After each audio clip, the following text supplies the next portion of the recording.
저는 30대 중반의 여자입니다. 제 인생에서 정말 평생 씻을 수 없을 만큼 치욕적인 일을 당해버려서 그 일을 제보하고자 사연을 보내게 되었습니다. 마음 같아선 그 인간들 실명이랑 얼굴 사진 그리고 사는 곳까지 싹 다 공개해버리고 싶지만 망할 한국법 때문에 그러지 못하는 게 너무나 분하고 한탄스럽고 억울하네요. 그저 행복한 가정을 이루고 살고 싶었을 뿐인데 결혼이 제 인생을 이렇게 수렁으로 떨어뜨릴 줄은 몰랐습니다. 동갑내기의 남편과는 2년 연애를 하고 지금으로부터 약 3년 전에 결혼했어요. 결혼하기 전부터 우리가 생활에 안정이 될 때까지는 아이를 갖지 않고 맞벌이만 하자고 서로 동의를 한 상태로 한 결혼이었기에 당장 자녀 계획은 없었습니다. 사실 저희 둘 다 사회생활한 지 얼마 지나지 않은 시점에 한 결혼이었기에 서로 모아둔 돈이 별로 없었어요.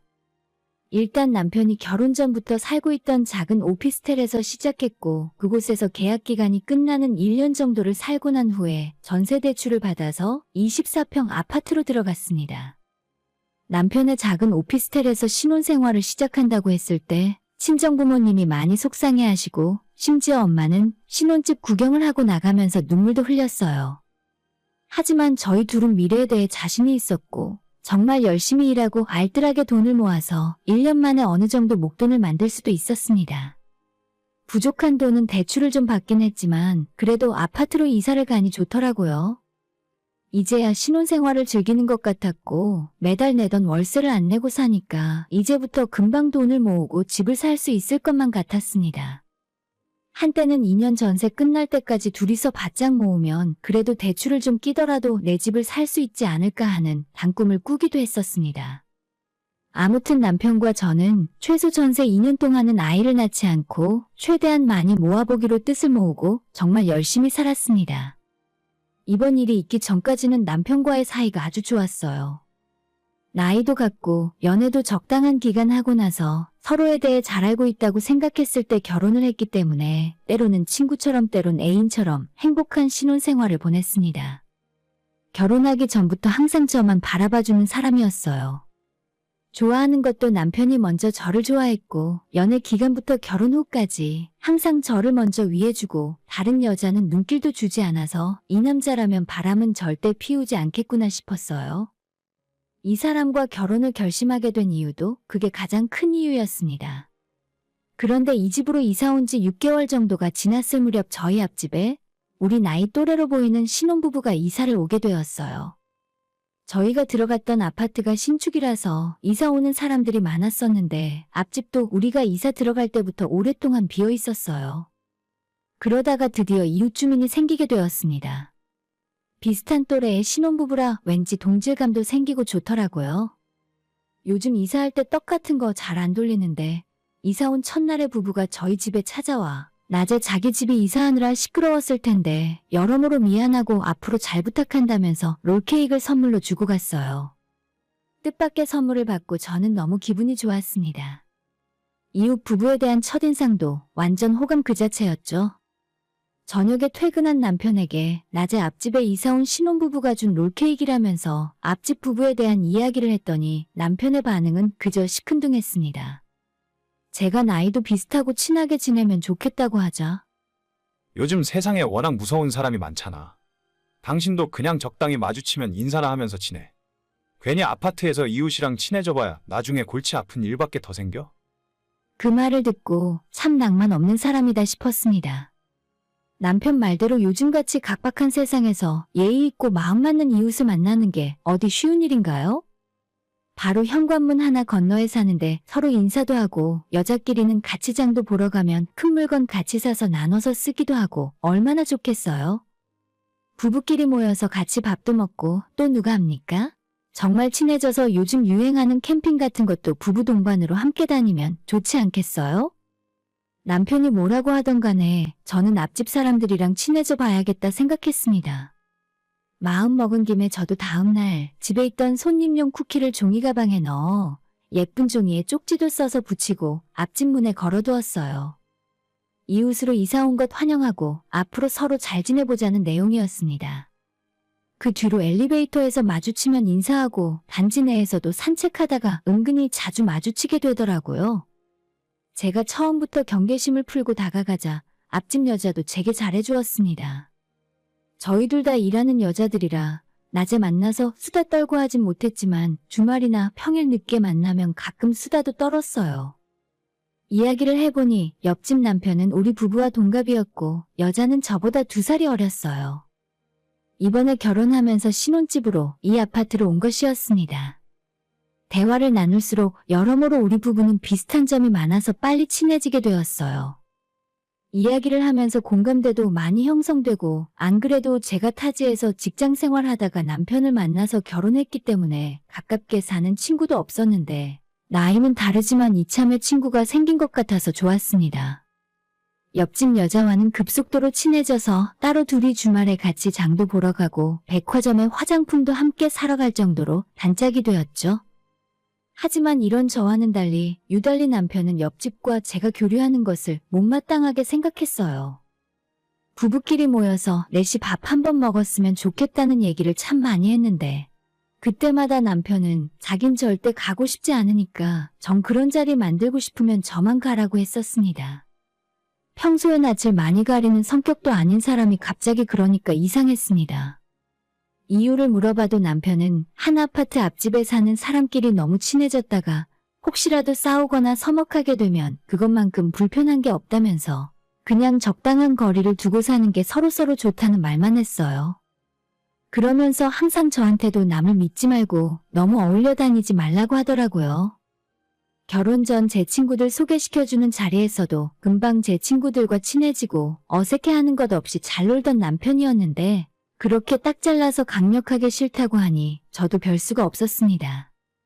남편은 남편대로 알아서 놀으라 하고 저는 저대로 옆집에 놀러가서 그 집 부부와 셋이 수다도 떨고 치킨에 맥주도 한잔하면서 지냈습니다. 그리고 그 무렵부터 갑자기 남편의 회사가 바빠지기 시작했어요. 원래부터 바쁜 회사였지만 그래도 최소한 주말은 지켜주는 곳이었는데 업무가 너무 밀렸다고 하면서 격주로 토요일도 출근하고 언제든 회사에서 연락을 받으면 주말에도 갑자기 출근하는 날이 있었고 평소에 야근도 너무 많아졌어요. 미안해. 우리 회사 요즘 비상인 거 알잖아. 말은 자율적으로 알아서 하라고 하는데 그런 게 더 무서운 거 알지? 망할 회사가 그렇게나 일을 많이 시키면서도 월급은 오르지 않는 게 신기했습니다. 남편은 회사가 요즘 어려워서 어쩔 수 없다고 하는데 그래도 제 생각에는 사람을 이 정도로 들들볶고 일을 더 시키면서 돈이라도 더 줘야 하는 거 아닌가 화가 나더라고요. 마음 같아서는 노동부에 확 찔러버리고 싶지만 그러지도 못하고 스트레스만 받았네요. 남편이 없는 날 앞집 여자와 놀아야겠다는 생각으로 연락을 하면 공교롭게도 그날마다 친정에 무슨 집안 행사가 있다던가 친구 모임이나 동창회가 있다던가 하면서 항상 집에 없었어요. 그때라도 어느 정도 눈치는 채고 있었어야 했는데 제가 둔에 빠진 곰이고 상상력이 너무 빈곤한 것이 죄라면 큰 죄입니다. 어느 날에는 남편이 주말 1박 2일로 워크숍을 간다고 해서 앞집 여자에게 연락을 하면 자기도 친정 내려갔다고 하고 어떤 날은 또 남편이 야근하고 새벽이나 되어야 들어온다고 하길래 앞집 여자에 연락해보면 친구 집에 놀러가서 오늘은 집에 안 들어온다고 하는 식으로 뭔가 저랑 안 맞더라고요. 앞집의 남편은 건설회사를 다니고 있었는데 이래저래 지방에 출장이 잦은 것 같고 평소에 얼굴 보기가 힘들었어요. 예전보다는 남편과 보낼 수 있는 시간이 줄어들었지만 줄어든 만큼 저와 함께 있을 때는 예전보다도 더 제게 잘해주었습니다. 만일 남편이 저한테 소홀해지는 느낌이 들었다면 저도 남편에게 서운함을 느꼈을 텐데 항상 늦게 오더라도 전화해주고 멀리 출장을 갔다 오는 날에는 선물이나 꽃을 항상 사왔어요. 함께 보내는 휴일이 되면 이전보다 훨씬 더 즐겁게 보내고 데이트를 하는 날도 늘어났습니다. 물론 예전에도 사이가 좋았지만 남편이 바빠지게 된 이후로는 오히려 더 저와 함께하는 시간을 충실하게 보내는 것 같아서 나쁘지 않았어요. 저는 이렇게 부부관계가 깊어지고 사랑도 점점 커져가는 거라고 생각했습니다. 그러던 어느 날 남편이 부서 회식을 한다고 했던 날이었어요. 평소에 술을 많이 마시지 않는 남편은 예전부터 회식 자리를 많이 힘들어했고 그날은 위에 부장부터 전무까지 싹 다 참석을 했기 때문에 도무지 자기가 중간에 빠져나올 수 없는 상황이라며 어쩔 수 없이 끝까지 자리를 지켜야 한다고 하더라고요. 저도 그날은 걱정된 마음에 늦게라도 남편이 들어오기만을 기다리고 있었습니다. 여차하면 연락받고 운전해서 남편을 데리러 나가야겠다 생각하고 있었어요. 초저녁부터 시작된 회식은 밤늦게까지 계속되었고 남편은 2차로 자리를 옮겼다는 문자를 마지막으로 연락이 없었어요. 몇 시간째 제 카톡도 확인하지 않아서 너무 걱정되어 전화도 해봤지만 받지 않더라고요. 술도 잘 못 먹는 사람이 정신을 잃고 무슨 사고라도 치는 건 아닐까 걱정된 마음에 잠도 한숨 이루지 못하고 새벽까지 뜬 눈으로 있었습니다. 거실에서 눈에 들어오지도 않는 TV를 보며 소파에 누워 있었는데 새벽 1시 반쯤 되어 집 앞 엘리베이터가 멈추는 소리가 들렸어요. 남편인가 싶어서 귀를 쫑긋하고 있었는데 저희 집이 아니라 앞집 번호키를 누르는 소리에 앞집 남자가 웬일로 이 시간에 집에 들어왔나 생각하고 다시 누워 있었습니다. 약간의 시간이 지나 복도에서 남녀가 옥신각신하는 시끄러운 소리가 들리길래 밖에 나가보니 앞집 문이 열려있고 제 남편은 앞집으로 들어가려고 하고 있더라고요. 잠옷 차림의 앞집 여자가 나와서 제 남편에게 정신 좀 차려보라고 하고 있었고요. 이게 무슨 일인가 싶었지만 남편이 술김에 앞집을 저희 집으로 착각하고 들어가려고 한 것 같아서 미안하다 사과를 하고 남편을 데려왔습니다. 남편은 완전 파김치에 술이 떡이 되어 몸도 제대로 가누지 못했어요. 저보다 덩치가 훨씬 큰 남편을 어떻게 할 방법이 없어서 대충 겉옷만 벗기고 침대에 던지듯이 눕혀놨습니다. 대체 얼마나 마셨길래 집도 구별 못하고 이렇게 진상을 부리고 있나. 술도 못 마시는 사람인데 하는 생각이 들었어요. 그래도 저렇게 떡이 되어도 집에는 잘 찾아온 게 용했습니다. 술 냄새 나는 남편을 안방에 눕혀놓고 다시 거실에 나와 소파에 누워있다 보니 문득 생각나는 게 있었어요. 아까 분명 남편이 앞집 도어키 비밀번호를 누르는 소리를 들었는데 비밀번호 틀렸을 때 나는 소리가 아니라 제대로 문이 열리는 소리였거든요. 한 번에 제대로 번호를 누르고 문을 열었던 것 같았어요. 늦은 시간이고 저도 피곤하고 졸리기도 해서 제대로 기억하는 게 맞는지 확신이 서질 않았지만 분명히 한 번에 비밀번호를 누르고 문이 열렸던 것 같았는데 정확한 기억은 나질 않더라고요. 이상하다는 생각은 약간 하게 되었지만 남편이 어떻게 앞집 비밀번호를 알고 들어가려고 했겠나. 내가 그냥 잠결에 착각했겠지라고 생각해서 금방 제 머릿속에서 그날 있었던 해프닝은 잊어버리게 되었어요. 술을 얼마나 마시고 들어온 건지 다음날 아침 남편은 숙취로 제대로 일어나지도 못하고 끙끙 앓고 있었어요. 그래서 저는 북엇국도 끓이고 꿀물도 타다 주면서 웬 술을 마시지도 못하는 사람이 완전 떡이 될 때까지 마셔? 라고 타박을 했는데 남편은 너무 힘들었는지 제대로 대답도 못하더라고요. 조금 더 시간이 지나 남편이 일어나서 돌아다닐 수 있게 되자 아침을 먹이면서 어제 있었던 일을 이야기했습니다. 어제 집도 못 찾아왔잖아. 앞집 여자한테 들어가겠다고 난리 피운 거 기억나? 나중에 만나면 내가 사과해야지. 남편은 자기가 어제 앞집 문을 붙잡고 들어가려고 했다는 걸 알게 되자 얼굴이 빨개지면서 당황했습니다. 이제부터 술은 작작 마셔야지라고 하며 중얼거리는 남편에게 저는 문득 한 가지 질문이 떠올랐어요. 근데 혹시 당신 앞집 도어록 비밀번호 뭔지 알아? 라고 물었고 북엇국을 먹고 있던 남편은 무슨 그런 질문을 다 하냐는 듯한 얼굴로 뭐? 앞집 비밀번호를 내가 뭔 수로 알아? 하고 대답을 했습니다. 그럼 그렇지. 내가 어제 뭔가 잘못 들었나 보다 싶었어요. 저는 아무것도 아니라고 밥이나 마저 먹으라고 하곤 그 일을 잊기로 했습니다. 앞집 여자에게 어젯밤 남편이 술주정 부려서 미안하다고 문자를 보냈고 그쪽에서도 괜찮으니 신경 쓰지 말라는 답장을 받았어요. 그리고 그 일이 있은 후 한참의 시간이 더 흘렀습니다. 남편은 여전히 바쁘게 살고 있었고 그 뒤로는 그렇게 술도 마신 적이 없어서 저번과 같은 사고는 또다시 일어나지 않았습니다. 그렇게 평온한 일상이 계속되던 어느 날 또 한 번의 사건이 일어나게 되었습니다. 그때가 금요일 밤이었어요. 남편은 회사에서 야근을 해야 한다고 늦게 들어오니 제게 먼저 자라고 했습니다. 금요일 밤인데 혼자 보내야 하니 약간 기분이 우울해서 저는 집에서 혼자 맥주를 마시며 TV를 보고 있었죠. 그런데 갑자기 현관밖 복도에서 남자가 화를 내는 소리와 함께 여자의 비명소리가 들렸습니다. 살려주세요. 꽤 늦은 시간이었고 너무 큰 소리가 들리자 무서웠습니다.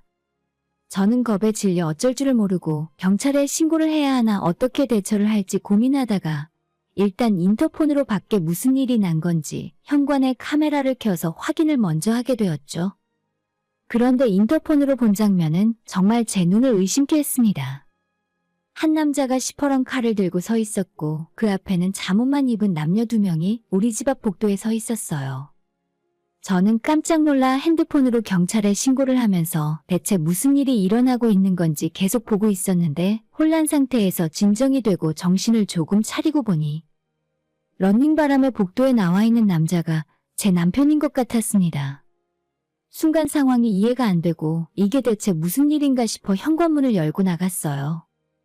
우리 집 현관문이 열린 순간 복도에 있던 남편과 저는 눈이 마주쳤고 남편은 재빠르게 문이 열린 저희 집으로 뛰어들어와 문을 닫아버렸어요. 그제서야 밖에서 칼을 든 괴한이 저희 집 문을 발로 차며 소리를 질렀고 저는 남편에게 이게 무슨 일이냐고 설명을 하라고 했습니다. 잠옷 차림의 남편은 얼굴이 벌개진 채 아무런 대답도 하지 못하고 그대로 안방으로 들어가서 주섬주섬 옷을 꺼내 입더라고요. 이윽고 경찰이 도착하고 현관문 밖에 있는 남자도 진정이 되는 것 같아서 저도 집 밖으로 나갔습니다. 밖에는 잠옷만 입고 있는 앞집 여자가 있었고 칼을 든 괴한은 바로 다름 아닌 앞집 남편이었어요. 저는 그제서야 이 모든 상황이 한 번에 머릿속에서 정리가 되기 시작하더라고요. 이유가 어찌되었건 칼을 들고 한밤중에 난동을 부렸으니 앞집 남자는 경찰서로 연행이 되었고 저는 남편에게 어떻게 된 일인지 하나부터 10까지 설명을 하라고 소리를 질렀습니다. 남편은 제게 아무런 말을 하지 못하고 미안하다는 말만 하더라고요. 답답한 마음에 집을 뛰쳐나가 앞집 문을 두드리면서 2년 전년 찾으며 나오라고 소리를 질렀지만 앞집 여자 역시도 저와는 할 이야기가 없다면서 문도 열어주지 않았어요. 결국 제가 사건의 내막을 듣게 된 것은 그날이 아닌 다음날 경찰 조사를 받고 귀가했던 앞집 남자에게서였습니다. 앞집 남자는 소란을 피워 미안하다고 제게 사과를 하면서 그간 있었던 일에 대해 하나하나 이야기해 주었어요. 남편과 앞집 여자는 이미 진작에 알고 있는 사이였습니다. 심지어 저와 처음 만나기 전부터 두 사람은 알던 사이였어요. 말은 그냥 대학 선후배 사이고 이 집에서 우연하게 다시 만났다고 하는데 그걸 누가 믿겠습니까? 최소 저와 결혼 생활을 하면서 여러 번 그 여자를 만나고 있었고 아마도 연애하는 기간에도 그 여자와 따로 만남을 가졌던 것으로 예상됩니다. 우리 부부에 이어서 앞집 부부도 결혼을 하게 되자 제 남편이 먼저 이 아파트로 이사와서 함께 살자고 했었나 봐요. 정확히 언제부터 두 사람이 그런 관계였는지는 알 수 없으나 상당히 오래전부터 부적절한 관계를 이어나가고 있었고 서로서로 상대방 배우자를 속여가며 가장 가까운 곳에서 더러운 짓을 저지르고 있었습니다. 뭔가 이상한 낌새를 먼저 눈치챈 앞집 남자가 그동안 증거를 잡기 위해서 자기 아내의 행동을 지켜보고 있었고 집에 아내 모르게 설치해둔 몰래 카메라로 두 사람의 불륜 행각을 지켜보다가 현장을 덮쳤습니다. 카메라로 확인하기 전까지는 불륜 상대가 앞집 남자인 줄 몰랐었다고 해요. 정말 막장 드라마도 이런 막장 드라마가 없죠. 이미 두 사람은 이 아파트로 이사 오기 훨씬 전부터 알고 지냈었고 서로의 배우자를 완전히 기만한 채로 철저하게 자기들이 바람피우기 좋은 환경을 만들어놨던 거예요. 저는 모든 상황을 알게 되고 나자 밀려오는 분노로 치를 떨었어요. 사건의 전말을 듣고 집으로 쳐들어가 남편에게 당장 집에서 나가라고 했습니다. 더러운 인간과 말도 섞기 싫었고 어떠한 변명도 듣고 싶지 않았어요. 남편은 뭐라 해명을 하려 했지만 제가 미친 듯이 화를 내고 손에 잡히는 대로 남편에게 집어던지고 때리기 시작했습니다. 한참 맞다가 결국 포기하고는 짐을 싸서 집을 나가더라고요. 앞집 여자와 만나서 따로 살림을 차리던 말던 제가 알 바가 아니었습니다. 친정과 시어머니께 전화해서 남편이 불륜을 저질러 이혼한다고 말씀드렸어요. 당연히 친정부모님은 뭐 그딴 쓰레기 같은 자식이 다 있냐며 펄펄 뛰셨고, 아이의 친정아빠는 남편을 잡으면 그날이 제삿날이라고 하셨어요. 완전히 뒤집어진 저희 집에 비해 시부모에게 남편 바람 때문에 이혼하겠다고 말을 했더니 당장 집으로 쫓아오시더군요. 자기 아들은 어떻게든 정신 차리게 만들 테니까 이혼은 제발 하지 말아달라면서요. 안 그래도 그 여자랑 몇 년 전에 결혼하겠다고 해서 집안이 반대하고 완전 뒤집어진 적이 있었답니다. 정말 알면 알수록 소름 돋고 새로운 사실들이 나와서 이제는 재미있더라고요. 시댁에서 뭐라고 하던 말던 남편과는 바로 이혼 소송 걸어서 위자료 받고 나서 끝냈고, 당연히 앞집 사는 상간녀한테도 똑같이 소송을 걸었습니다. 마찬가지로 앞집 남자 역시도 자기 아내와 이혼 협의 중이고, 저희 남편에게는 상간으로 소송을 걸었고요. 이런 인간과 아이를 낳고 평생을 함께 하려 했다니 제가 너무 한심하네요. 얼굴 마주치기 싫어서 바로 살던 집 내놓고 다른 곳으로 이사를 한 상태긴 한데, 앞집 남자와는 소송 문제 때문에 지금도 가끔 연락을 하고 있어요. 서로 간에 최선을 다해서 그 쓰레기 같은 노년들에게 끝까지 죗값을 치르게 해줄 생각입니다. 남편은 다니던 회사와 자기 주변 친구들에게 전부 소문이 났고, 그 여자 역시도 주변에 다 소문이 나서 둘 다 회사도 그만두고 외출도 못한 채 집에 틀어박혀 있는 걸로 알아요.